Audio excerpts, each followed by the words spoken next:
decime.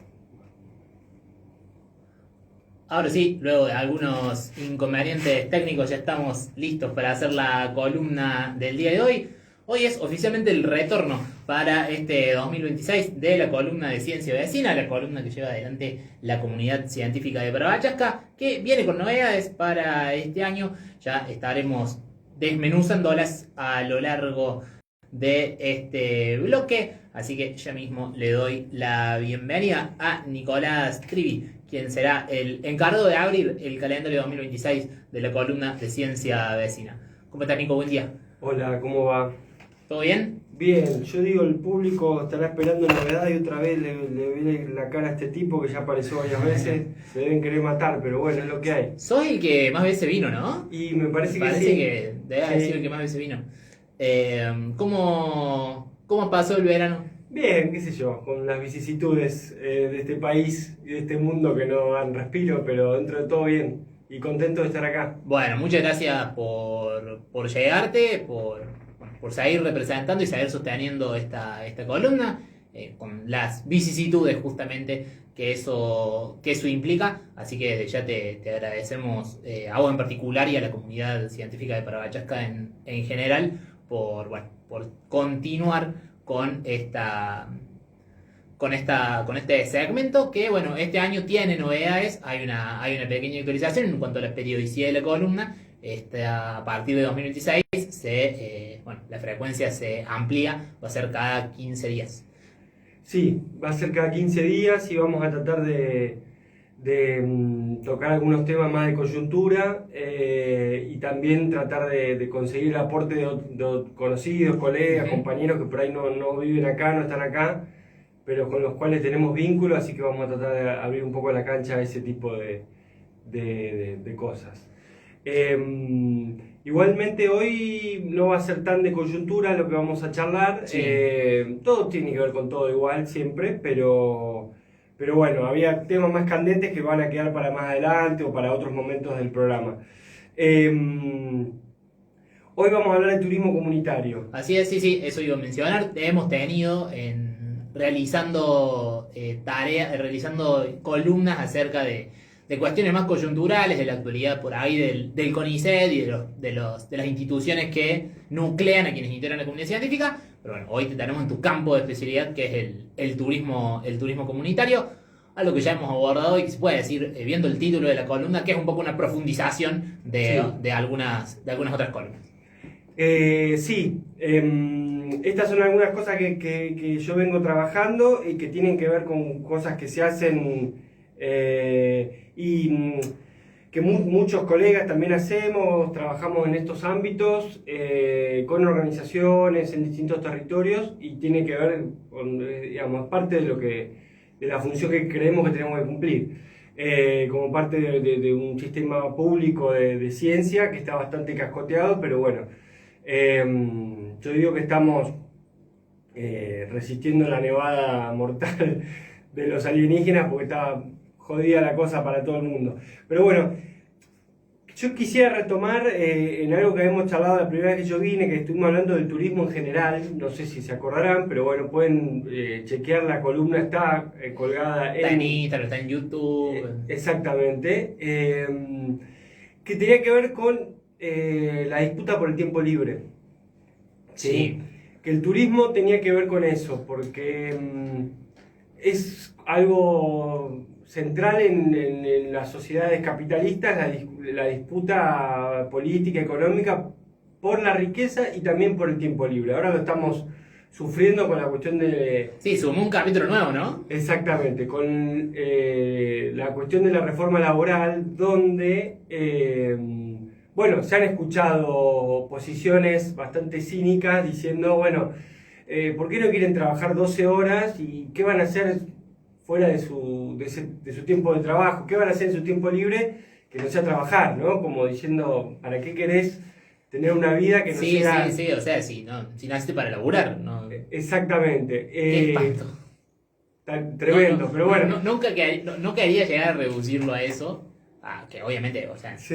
es solamente lo estoy evitando, no es que no lo crea, pero bueno, justamente para no llegar a esta conclusión. Sí, pero bueno, en la reforma laboral está también esa disputa, y eso es una avanzada de parte del capital sobre el trabajo, sobre su tiempo libre, ¿no? Sobre el tiempo libre de todos. Pero bueno, en su momento el turismo se había conformado como una práctica que ocupaba el tiempo libre de las sociedades contemporáneas, y de alguna manera servía para que el trabajador, cuando no era funcional del sistema como productor, trabajando, sea funcional como consumidor, es decir, gastando su dinero en cosas que también generan una ganancia, ¿sí? Para algún capitalista. Esa era un poco la función que tuvo en su momento el turismo de masas, sobre todo como un sector de producción económica muy importante. Eso quería como tomarlo como punto de partida. Y también hemos charlado la otra vez, ya hace bastante tiempo, pero bueno, sobre los distintos tipos de turismo, cómo ha ido cambiando el turismo a lo largo del tiempo, ¿sí? Que empezó siendo algo muy reducido a las élites económicas, con el tiempo se fue democratizando, se fue convirtiendo en algo cada vez más popular, justamente al calor de esas luchas por el tiempo libre, por el reconocimiento de derechos, por el hecho de que haya una jornada laboral acotada, que no sea infinita, por el hecho de que haya vacaciones pagas, es decir, que el patrón también tenía que solventar los gastos del trabajador durante su momento de descanso. Al calor de todo eso, estamos hablando del siglo XX, el turismo también se convierte en algo cada vez más importante. Y después ya con la posmodernidad, la globalización, como lo quieras llamar, eso no desaparece, pero se reconfigura y aparecen cada vez más nuevos tipos de turismo, ¿sí? Entonces esa idea tradicional de que nos íbamos todos en la misma época del año a hacer más o menos lo mismo, a los mismos lugares, ya sea ir a la playa en Mar del Plata, ir al río acá en Córdoba o algo así, se empieza a diversificar. No quiere decir, repito, que eso tradicional deje de existir. Vos, si vas ahora a Carlos Paz, vas a seguir encontrando mucha gente que va a hacer más o menos lo mismo, pero aparecen muchas variantes nuevas y tipos de turismo distintos en función de intereses cada vez más particulares de la sociedad. Dentro de eso aparece con fuerza lo que se llama el turismo rural. Sí. Que, a ver, ¿qué características tiene como para pensar distinto a algo tradicional que era ir al campo a descansar? Que eso existió toda la vida. El turismo rural aparece como también en determinadas circunstancias específicas que le dan un sentido que antes no tenía, que tenía que ver con lo que se llaman, entre otras cosas, lo que se llaman las nuevas ruralidades. ¿Qué quiere decir esto? Que el campo deja de ser solamente un lugar para producir alimentos y vivir, y empieza a cumplir otras funciones para la sociedad, como la conservación ambiental y como ser lugares de ocio, de contemplación, de descanso para distintos públicos, pero además algo que cambia o que es relativamente nuevo es que empieza a ser de interés turístico, es decir, que haya gente que le interesa, que va a pagar plata y va a gastar su tiempo libre en ir a ver no solo un lugar bello, sino qué cultura, qué procesos productivos, qué formas de vida existen en el mundo rural. Eso es algo relativamente nuevo. Entonces hay gente que le gusta ir a ver como los viñedos, ahora están de moda en Mendoza, sí, sí. La producción de aceite de oliva, qué sé yo, distintas formas de habitar.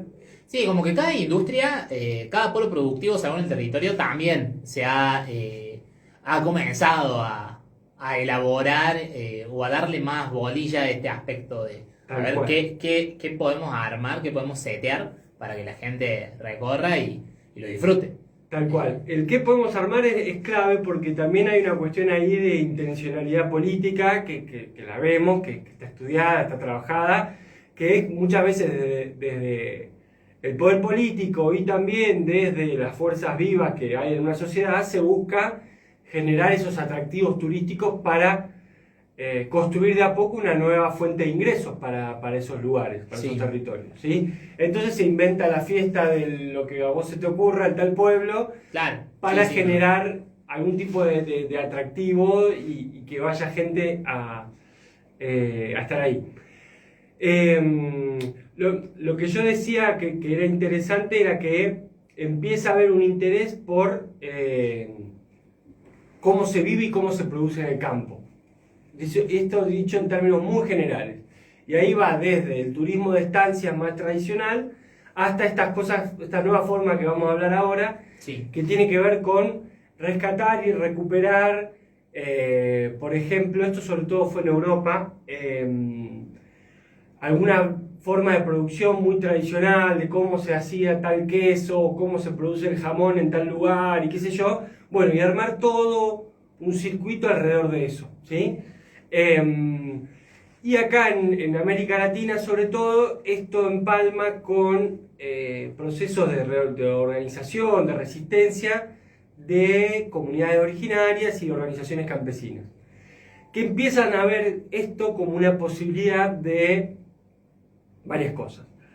De reivindicación política, por una manera de decir, acá estamos, nosotros somos y hacemos esto, de que entren unos pesos también a las economías familiares, que nunca está de más,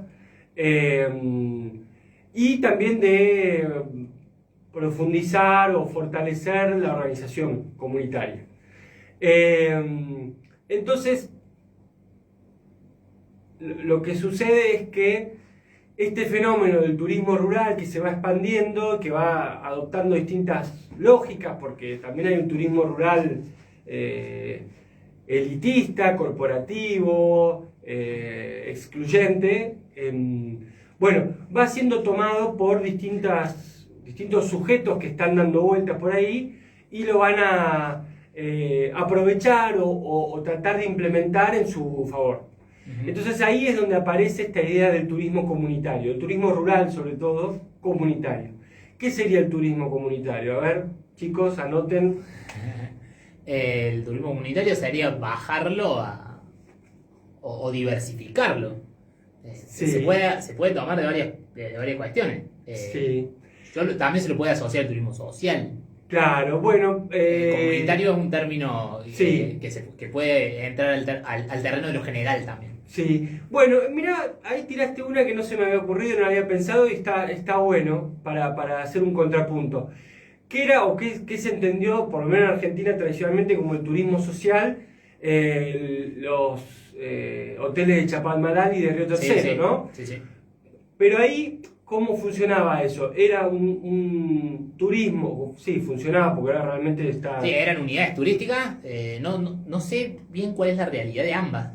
Y bueno, sé que no funcionan, pero no sé si siguen perteneciendo al Estado. Bueno, esas unidades turísticas, hasta hace unos años yo fui a Chapalmalal y había gente hospedándose en uno de, no sé cuántos hoteles, son unos cuantos, muy grandes, varios están en ruinas, abandonados, y había uno o dos funcionando y había gente hospedándose ahí.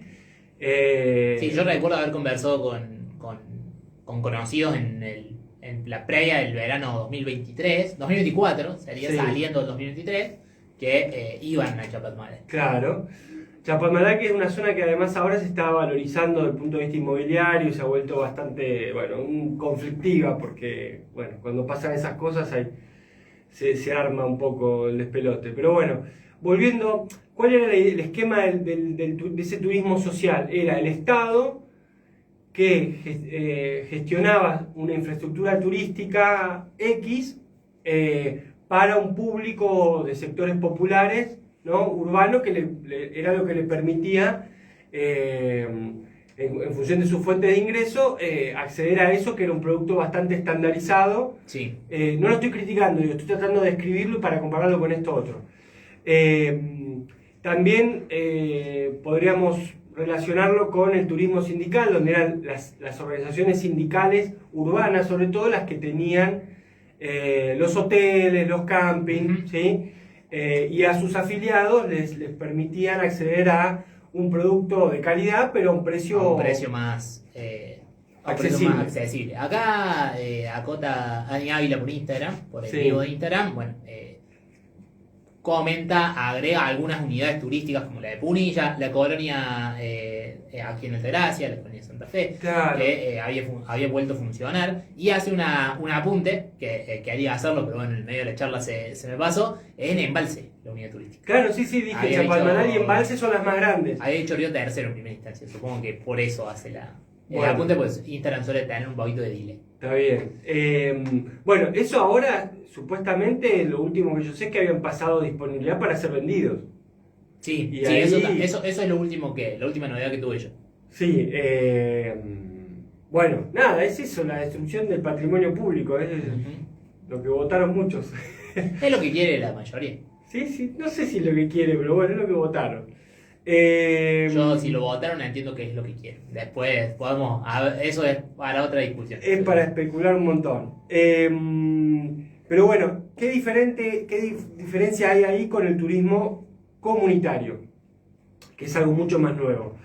Esa política de turismo social, estamos hablando de sobre todo mediados del siglo XX, la política de turismo comunitario, acá en Argentina aparece un primer programa así a nivel nacional en el 2008, Sí, que dio lugar a la conformación de la RATURC, la Red Argentina de Turismo Rural Comunitario. Y ahí es distinto el esquema porque el Estado facilitaba la capacitación y ciertos elementos de promoción turística y algunas cosas más, de asesoramiento legal y eso, y esas cuestiones, para que comunidades y organizaciones campesinas de todo el país gestionen ellos mismos sus productos turísticos. Es distinta la cuestión. No es que el Estado iba y te construía un hotel en el medio de la comunidad, sí. sino que te daba herramientas para que vos como comunidad, como organización, puedas gestionar el turismo en tu territorio. ¿Sí? No te daba el pescado, te enseñaba a pescar. Ponele, sí, podría ser. Y además, el público al que apuntan estos productos es distinto.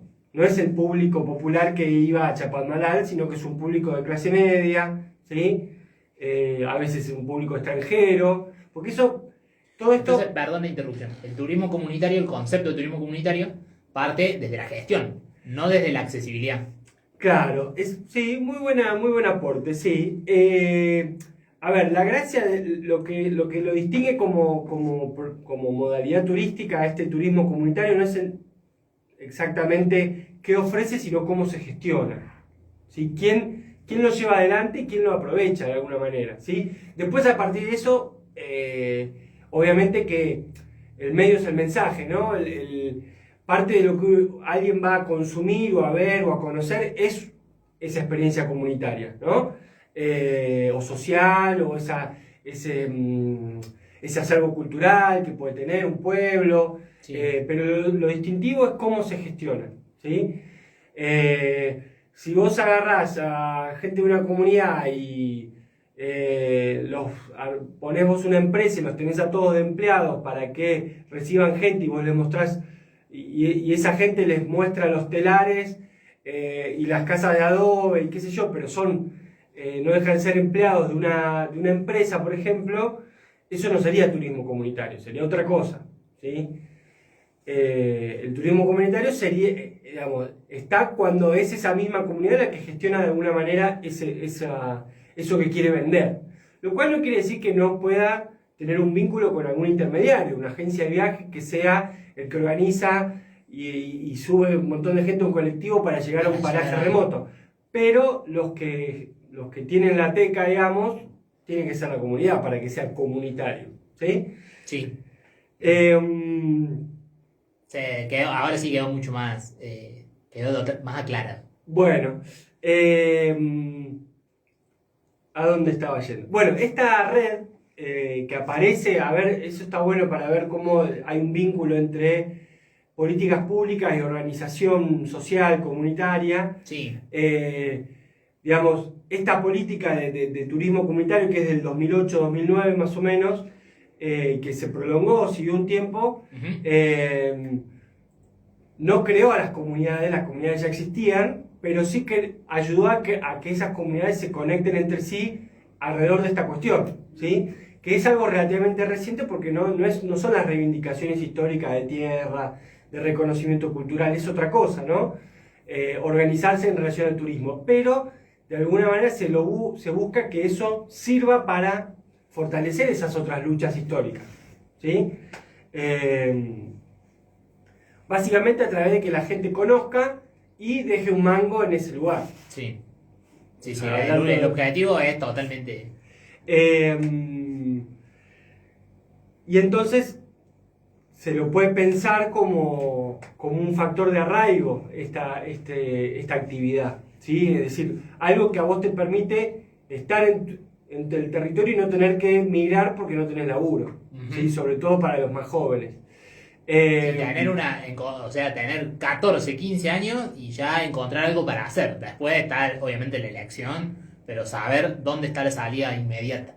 Sí. Que eso me parece, como turista, lo digo, me parece que es algo que está bien afianzado.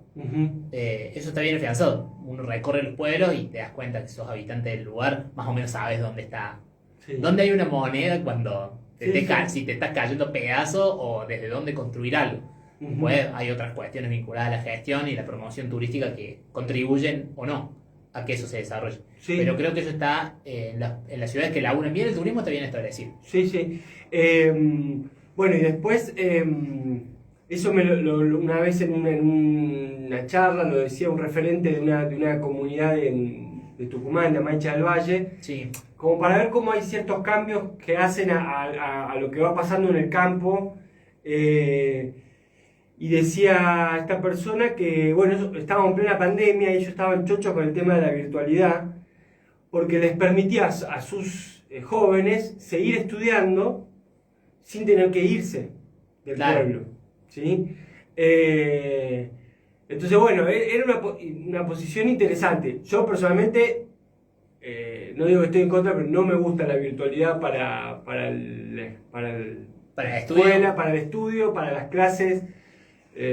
Como profesor me toca padecerlas. Claro, sí, estás en el rol más incómodo. Sí, creo que se pierde muchísimo de intercambio y de la riqueza de lo que es, en el caso de la vida universitaria, el estar ahí, qué sé yo. Pero bueno, también es cierto, es real esa posición de decir, bueno, una familia puede hacer que su chico estudie sin tener que ayudarlo a pagar un alquiler o mandarle plata o mandarle comida y ni hablar y teniéndolo en su casa sin que se vaya, digamos, sí, sí. ¿No? Entonces eso tiene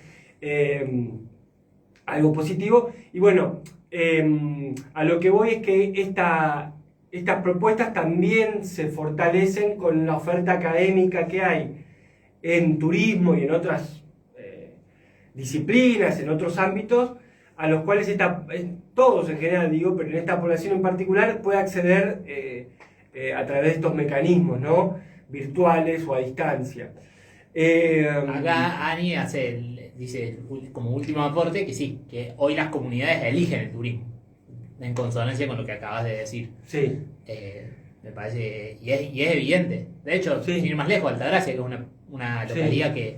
que ahora explotó un poco más el turismo, pero sigue siendo una localidad de no tanto pernocte, sino más de turismo de paso. Sí. Una de las pocas carreras de formación que tiene sí. acá es justamente la de turismo. Claro, exactamente, sí. Bueno, para ir ya cerrando, la cuestión acá es, como veníamos charlando de la otra columna, y eso es, bueno, pensar el turismo como una actividad económica que donde está atravesada por relaciones de poder. Entonces, para mí está bueno destacar el hecho de, bueno, que este tipo de productos aparezcan y que sean otros sujetos no estrictamente privados los que lo gestionen y los que lo lleven adelante. Eso me parece que es positivo y que hay que estar atento.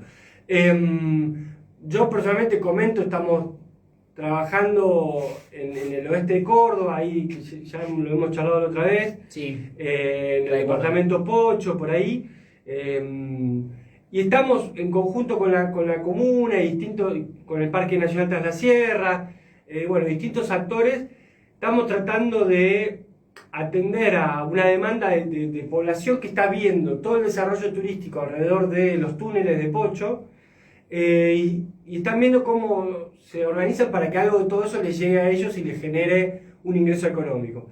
Y nosotros venimos modestamente asesorándolos, interviniendo en ese proceso, tratando de generar mecanismos que los empoderen de alguna manera, ¿no? Que ellos sean conscientes de cómo pueden organizar esos productos turísticos en función de sus necesidades, de su cultura, de su ritmo de vida, que no sea algo que los lleve a convertirse en, no sé si en esclavos, pero sí en estar subordinados a otro tipo de intereses, ¿sí? Entonces, bueno, estamos ahí aportando herramientas, porque no es un proceso que depende estrictamente de nosotros, pero bueno, estamos ahí tratando de dar una mano en el departamento Pocho, al oeste, ahí en la zona de Chancaní. Más al norte también hay otros procesos parecidos, en la zona de las Salinas, en Cruz del Eje, por ahí. Bueno, las Salinas son un lugar que se han vuelto cada vez más turísticos en los últimos años, en general. Y bueno, y hay algunos procesos de organización campesina que están tratando de agarrar algo de toda esa movida. Y bueno, por ejemplo, gestionando un campo, eso es una experiencia que hay en un lugar que se llama La Batea, cerca de Cerrezuela. Están tratando de organizar una reserva campesina en el borde de las Salinas. ¿Qué quiere decir esto? Gestionar un campo de manera comunitaria para organizar visitas a ese ecosistema tan particular que es el momento en el que está terminando el monte y empieza la salina propiamente dicho, que es un lugar muy, muy particular. Y bueno, están ahí formándose en cómo se construyen los circuitos, los lugares de observación, qué tipo de información de cartelería hay que ofrecerle al público y cómo se piensa algo que vos le puedas vender a un turista. ¿Qué haces? Lo llevas a dormir ahí cerca, le haces que se quede a dormir en Cerrezuela. Bueno, en fin, todo ese proceso nosotros también lo venimos siguiendo, acompañando humildemente con algunas herramientas que podemos digamos, aportar. Y después una última cuestión para comentar e invitar a la gente a que se sume, a que las tenga en cuenta. Por ahí Cerrezuela queda un poco lejos, hay que planificarse para ir, Chancaní también, pero hay algo interesante para señalar. En general estas experiencias de turismo comunitario son rurales, ¿sí? Están sobre todo en el campo. Y las experiencias de turismo comunitario en las ciudades son mucho más infrecuentes, más difícil de encontrar ese tipo de cosas.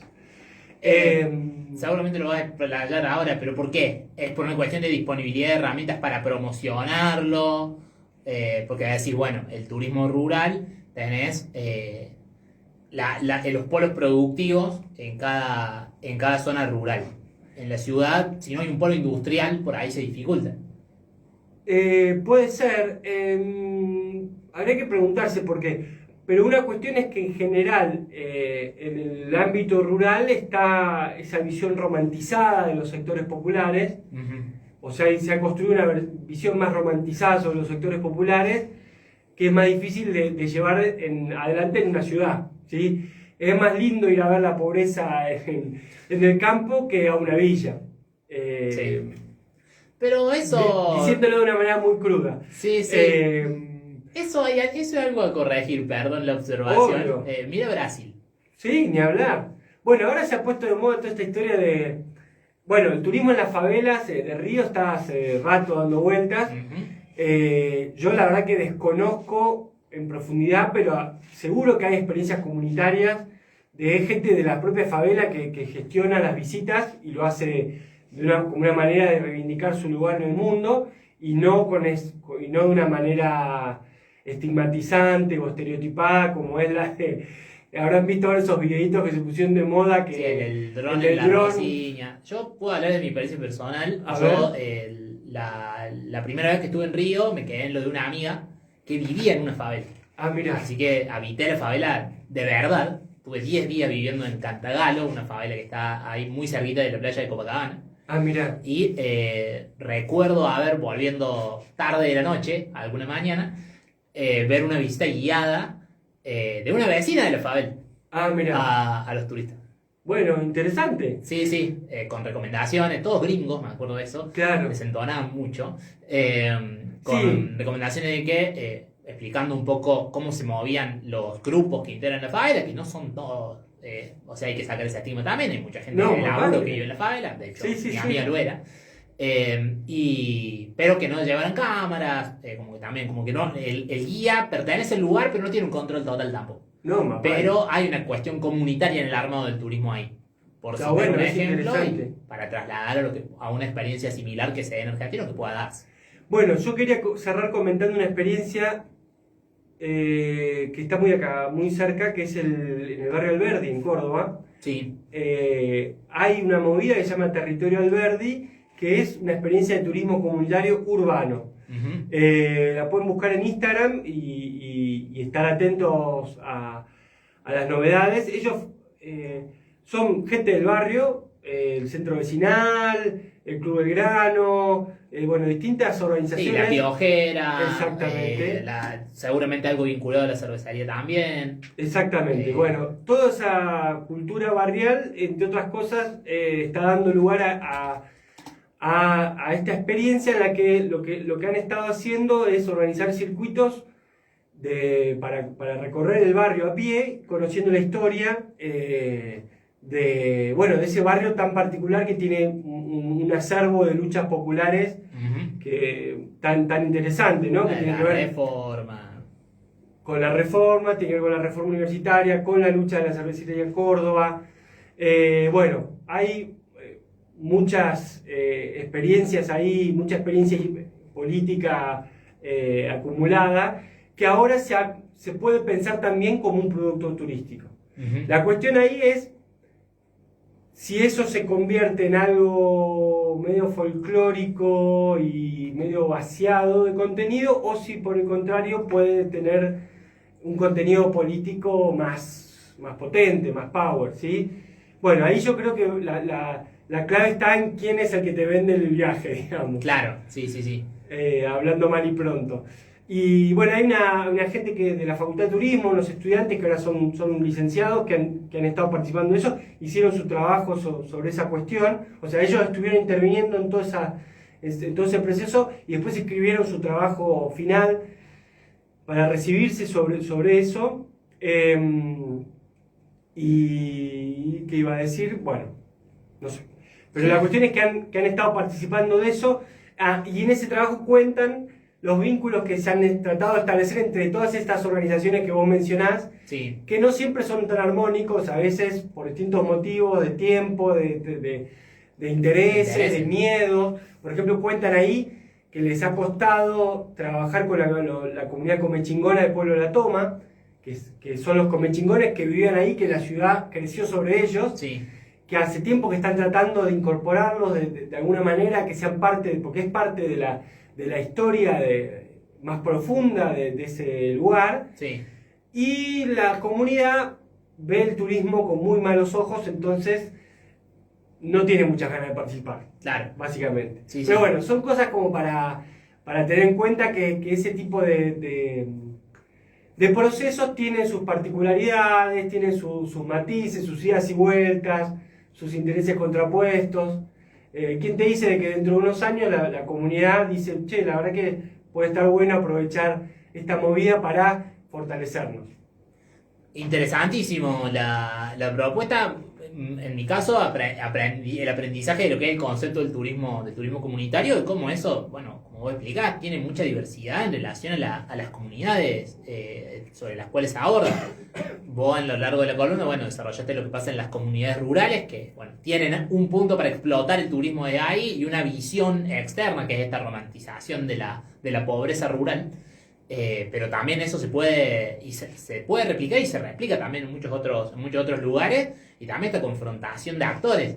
Yo no lo tuve en cuenta, por ejemplo, los pueblos originarios, los que habitaron originalmente el territorio que se busca explotar, que bueno, obviamente ya ellos deben ver todo desde un punto de vista de desarraigo, entonces mucho más complicado.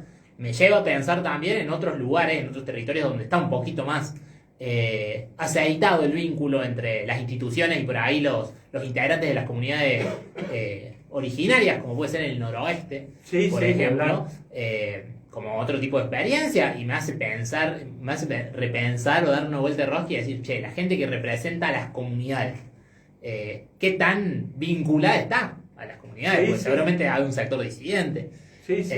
No, hay un montón de situaciones. Vos tenés desde... Bueno, acá en San Marcos Sierra está la comunidad comechingona de ahí, están en este momento peleando para que no les metan un hotel que se chupe todo el agua. Y vos tenés en el sur comunidades mapuches gestionando centros de esquí. Sí.